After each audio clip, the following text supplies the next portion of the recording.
மாண்புமிகு தமிழ்நாடு முதலமைச்சர் திரு மு க ஸ்டாலின் அவர்கள் தலைமைச் செயலகத்தில் நகராட்சி நிர்வாகம் மற்றும் குடிநீர் வழங்கல் துறை மற்றும் குறு சிறு மற்றும் நடுத்தர தொழில் நிறுவனங்கள் துறை சார்பில் தூய்மை பணியாளர்களை தொழில் முனைவோர்களாக மாற்றுவதற்கான உன்னத நோக்கத்தின் அடிப்படையில் 213 தூய்மை பணியாளர்களுக்கு நவீன கழிவுநீர் அகற்றும் ஊர்திக்கான கடனுதவி ஆணைகளை வழங்கிடும் அடையாளமாக 5 பயனாளிகளுக்கு ஆணைகளை வழங்கினார். காணொலி காட்சி வாயிலாக விழுப்புரம் அரசு மருத்துவமனை வளாகத்தில் உள்ள அடையாறு புற்றுநோய் நிறுவனத்தின் புற்றுநோய் தடுப்பு பரிசோதனை மையத்தில் HPV தடுப்பூசி திட்டத்தை தொடங்கி வைத்தார். வளர்ந்து வரும் பொருளாதார நாடுகளின் மிகப்பெரிய எதிரியான கருப்பை வாய் புற்றுநோய் முழுவதும் தடுக்கப்படக்கூடிய புற்றுநோயாகும். உலகெங்கிலும் பெரும் பாதிப்பை உண்டாக்கும் இப்புற்றுநோயின் தாக்கம் 1/4 இந்தியாவில் உள்ளது. இந்தியாவில் ஒவ்வொரு 8 நிமிடங்களுக்கும் ஒரு பெண் கருப்பை வாய் புற்றுநோயால் உயிரிழக்கிறார். ஹியூமன் பாப்பிலோமா வைரஸ் கருப்பை வாய் புற்றுநோய்க்கான ஒரு முக்கிய காரணியாகும். நோய் தடுக்கும் பொன்னான காலம் என்பது நோய் தொற்று வரும் முன்பு உள்ள காலமாகும். நோய் தொற்று வரும் முன்பு தடுக்கும் முறைகளில் HPV தடுப்பூசி ஒரு மகத்தான ஆயுதமாக உள்ளது. 9 முதல் 14 வயதுடைய சிறுமியருக்கு இத்தடுப்பூசி வழங்குவதன் மூலம் கருப்பை வாய் புற்றுநோய் உருவாவதற்கான வாய்ப்பை பெருமளவு குறைக்கலாம்.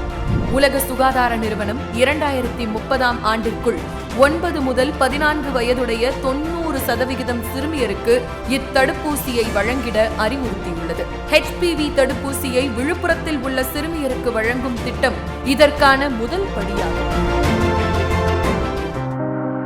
நெடுஞ்சாலைத்துறை சார்பில் திருநெல்வேலி, தென்காசி, காஞ்சிபுரம், செங்கல்பட்டு, திருவண்ணாமலை மாவட்டங்களில் 499 கோடியே 69 லட்சம் ரூபாய் செலவில் அமைக்கப்பட்டுள்ள 4 வழித்தட சாலை பணிகள், திருவள்ளூர் மாவட்டம் திருத்தணி வட்டத்தில் 18 கோடியே 57 லட்சம் ரூபாய் செலவில் கட்டப்பட்டுள்ள உயர்மட்ட பாலம் ஆகியவற்றை பொதுமக்கள் பயன்பாட்டிற்காக திறந்து வைத்தார்.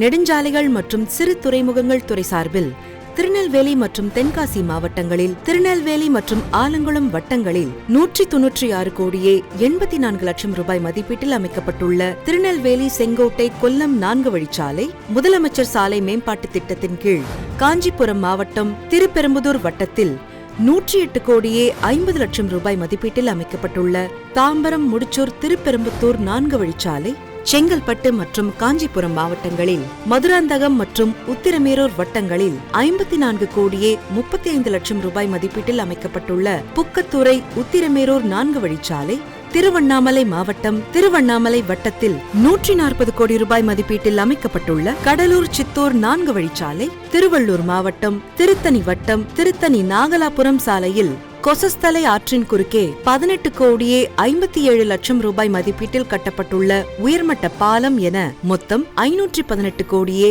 26 லட்சம் ரூபாய் மதிப்பீட்டில் அமைக்கப்பட்டுள்ள 4 சாலைகள் மற்றும் ஒரு உயர்மட்ட பாலம் இன்று திறந்து வைக்கப்படுகிறது.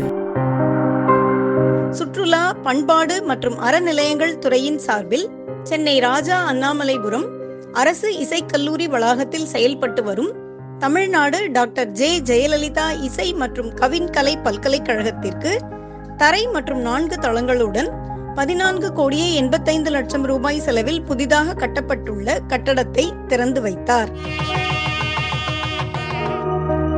தமிழ் வளர்ச்சித்துறை சார்பில் கனவு இல்ல திட்டத்தின் கீழ் கவிஞர் சிற்பி பாலசுப்ரமணியம், திரு சோ தர்மராஜ், முனைவர் மா ராமலிங்கம் என்கிற எழில் முதல்வன், திரு பொன் கோதண்டராமன், நாடாளுமன்ற உறுப்பினர் திரு சு வெங்கடேசன், திரு பா மருதநாயகம், மறு முனைவர் இரா கலைக்கோவன், திரு எஸ் ராமகிருஷ்ணன், திரு ஆரென்ஜோ டி குரூஸ், திரு சி கல்யாணசுந்தரம், வண்ணதாசன் ஆகிய 10 தமிழறிஞர்களுக்கு தமிழ்நாடு வீட்டு வசதி வாரிய குடியிருப்புக்கான ஒதுக்கீட்டு அரசாணைகளையும், திரு மா ராசேந்திரன், திரு இந்திரா பார்த்தசாரதி ஆகிய அறிஞர்களுக்கு நிர்வாக அனுமதி ஆணையினையும் வழங்கினார்.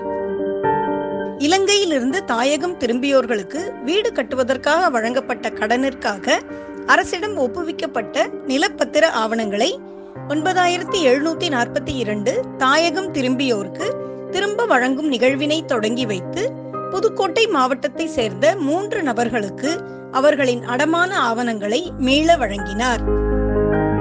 சங்கரன் நேத்ராலயா மருத்துவமனையின் தண்டையார்பேட்டை புதிய கிளை மருத்துவமனைக்கு அடிக்கல் நாட்டினார். பிற்படுத்தப்பட்டோர், மிக பிற்படுத்தப்பட்டோர் மற்றும் சிறுபான்மையினர் நலத்துறையின் சார்பில் திரவ பெட்ரோலிய வாயு LPG மூலம் இயங்கும் 500 தேய்ப்பு பெட்டிகள் வழங்கும் திட்டத்தை தொடங்கி வைக்கும் விதமாக 5 பயனாளிகளுக்கு தேய்ப்பு பெட்டிகளை வழங்கினார்.